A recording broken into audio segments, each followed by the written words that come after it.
For more on this, let's now cross to our reporter, Lulama Matya.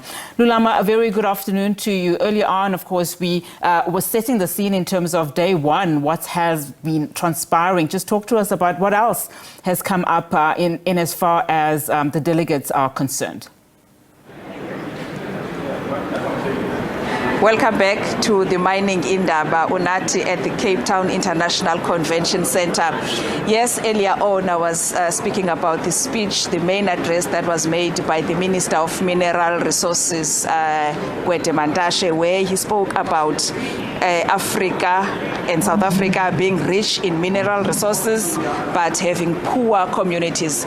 To talk to us more about that, I am joined by the Secretary General of Contralesa, Mr. Zolani Mkiva. Welcome to the SABC. Thank you very much for having us, Sunati. Let's start talking about illegal mining, which Minister Gwede Mantashe has described as being rampant in the country. This position of Contralesa on that? Well, yes, it is indeed a very big challenge for us as a country, and it does affect us equally as traditional communities of the country. We would like the matter to be addressed in a very sensitive manner because it's a very delicate issue, and it is informed by some of the realities that are happening in the mining operations of the country. If you leave artisanal trained people without a job and they have that skill in hand, and they are left to fend for themselves, they think that the only solution for them is to go the criminal way or the illegal way. I think it's important, therefore, that we look at a troubleshooting mechanism. We must preempt these things and actually make plans to prevent, because prevention is better than cure. We would like, when the miners or mining magnates come to our communities, to work in partnership with the communities themselves. And they must also invest in capacitating our communities with everything that has to do with the value chain of mining, so that when they decide to leave, we have the capacity to continue with the mining operation instead of closing the shaft. Because you close the shaft, but the people were working there and they know the entry point and the exit point, and they have a full appreciation of what is happening under the belly. So that's why we suggest that a constructive approach to this matter needs to be employed. Right now, we are told that more than 60 billion of rands actually is part and parcel of the illegal mining operation per annum. That's a lot of money which is going the illicit way. So we have to do something, and we think that one of the main things that needs to be done is to capacitate the institution of traditional leadership together with their community so that they are able to deal with these matters long before they actually happen. So we condemn illegal mining activities.